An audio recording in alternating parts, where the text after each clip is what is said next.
you guys already know the background about myself in the industry and our company, but there is a few new faces, so I'll just touch on that real quick. I'm Gina from Tiny's Tire Factory. Started in the tire business in the 80s when I was 16 years old, working for my family company, and it was called Sam's Tire Service, owned by my uncle and my mom. And then my uncle got leukemia, so he sold in 88. Ken Austin was a lifelong member of this group, and I know Leanna and Ken and Jack and Larry all knew Ken Austin. John, everybody loved him. He started his own company after the sale of Sam's, and he worked there for 37 years, so I went with him. So with Tacoma Execs, my grandpa was one of the first presidents of Tacoma Execs. Then my uncle was a president. Then my boss, Kenny, was a president. Then another guy I knew from the company was a president. So we've had a long history of the Tacoma Execs. So I've stayed in the tire business, worked for a couple different companies, had some medical issues, left the business for 5 years, and then went back into it with Tiny's Tire Factory. Close, little local business, kind of reminded me of our own family business that I had worked for. Tiny's was started in 1965 by Harry Youngberg. He died in 2013. He was tiny in height only. But he was an awesome guy, and he did all his business with a handshake, and he was just the go-to guy. I was just going to do a little educating today on TPMS. Does anybody know what TPMS stands for? Say it. Tire pressure monitoring system. Oh, okay. I got candy. I got candy. I got candy for you. Here. She said it. Thank you. You said it. Okay. Does anybody know what OBD2 is? It's I don't know what the initials stand for, but it's a sensor unit. It's something that's required for setting some of the TPMS sensors. So the tire pressure monitoring system, not everybody, but vehicles from 2008 forward have it in their cars. Do you ever see that light that we call an idiot light that comes on? There's something wrong with your tire. Everybody hates it. It became mandatory in the 90s when Firestone and Ford had their battle with the Ford exploders and they were tipping over and everything. A lot of deaths involved, and so the tire industry, they started a mandate where they had to put a pressure system, monitoring system in the vehicles. And so that took a while, and then in 08, I think it was exactly 08 is when it all started. There's a lot of questions on that because of the Ford Explorer, and there was a lot of throwing people under the bus. It's Firestone's fault, it's Ford's fault, and I really don't know whose fault it was, but it doesn't even matter. There's another question I have for you is, how do you know how much air pressure that you should have in your tire? Owner's manual. Owner's manual. There's another place.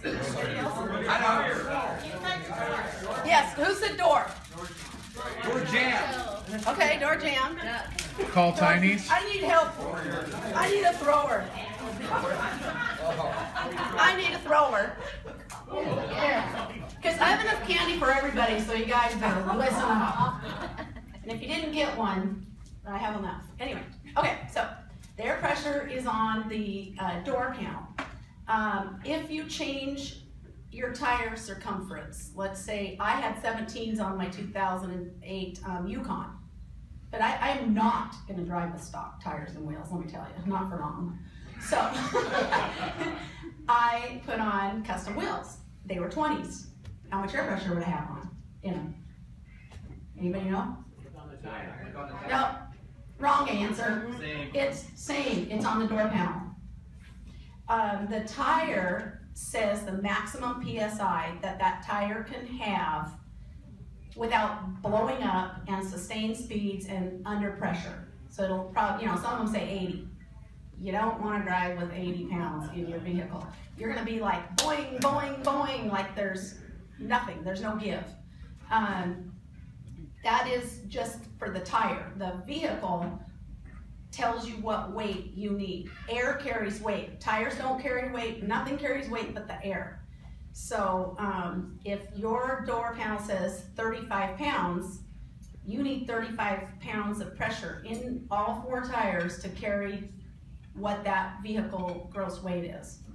And so, you know, if you get some real heavy guys in your car, put a little bit more air in there. Just kidding. But seriously though, seriously, on some of these, I don't know if it's in your, on your pieces of paper that I gave you there, but when I was reading some articles, it does say, you know, when your load changes, you know, you have cargo thing on top, loaded, you may need to put more air in it. Let's see, what? There's 2 types of TPMS systems. What does TPMS stand for? Tire pressure monitoring system. Okay, people get candy. Someone hand out, just hand out candy. Someone just hand out candy. Fired. So, there's 2 types of systems. There's an indirect system and a direct system. The direct system, it is, I almost forgot, I was supposed to hold up this to ask you guys what this was. This is in a direct TPMS system. This is your unit. And it's a stem and everything all in one.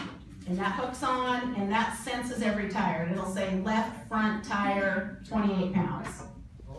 You know, every single tire has that. Not every car has this. Some have the indirect systems. The indirect system is just gonna say, you have a low tire. You come into Gina, I say, which tire is low? I don't know, my car just says it. That's an indirect system, and it is sensing from the wheel sensing unit that one tire is going at a slower speed than the others.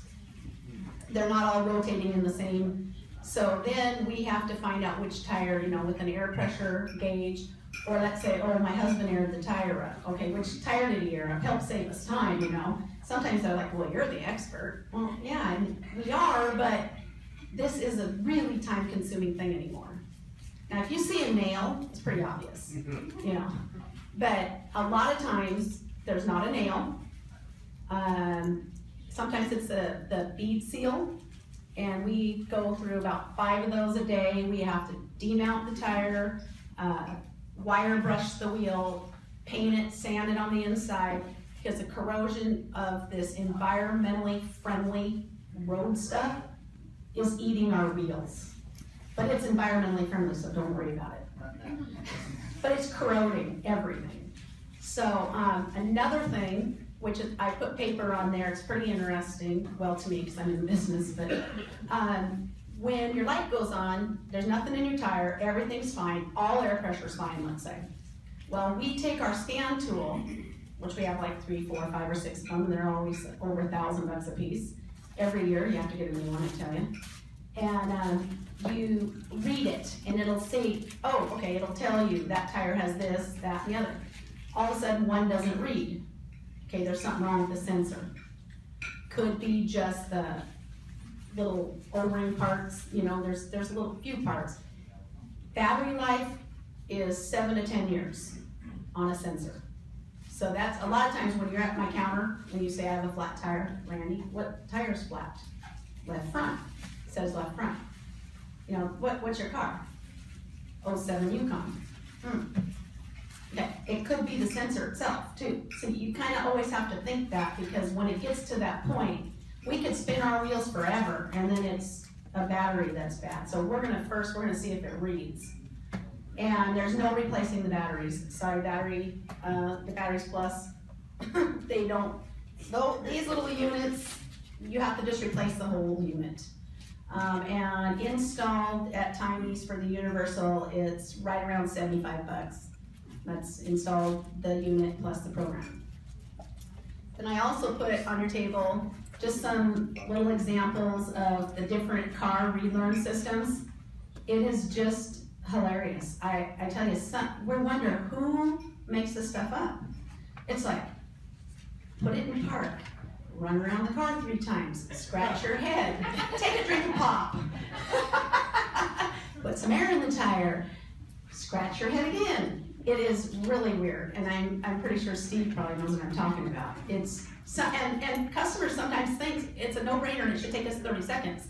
I mean, repairing a tire for free can take us 45 minutes to an hour just to even figure out what is going on with this sensor. Then, and Jen's not even here, we can't even figure out her system. It's an Infinity, and we're having all kinds of problems. But she's been short on time, so I have to have her drop her car off for a while. That's how bad it is. Infinity wanted $150 for her to drop her car off all day to figure out why her light's on. So, but we do the best we can, and if anybody has their light come on and nobody's home, just come see me. Any questions? I got a question, Jim. Yeah. So, seems like after winter and then the weather gets warmer, these sensors come on because we're losing tire pressure. Yeah, we have to trade your air for summer to winter air. Is that a common thing? No, it's common, yeah, it's common, like, there's well, I mean, you know, it does shrink in the winter. It will shrink a little in the winter. And that is why the recommendation for rotating your tires is every 5,000 miles. And so you should be getting your air pressure checked and your tires rotated every 5,000 miles. And then if you're notoriously getting all these low, you know, lights, but like right at the start of winter, I'm gonna get a ton of people in. Yep. Yes, Tom. Scott told me yesterday, since I was retiring, what kind of tire should I get? Run flats. Get some run flats. John? Yeah, Gina, you know, let's say you've got an 80-pound tire that's been paired up for the winter. How much in that 90-degree weather will they increase in pressure? I don't know. Sometimes it's like 3 PSI maybe. In direct sunlight, they'll blow up though, because I had one do that. Well, so did Jack. That's called they're old like you guys. Oh. No. The end.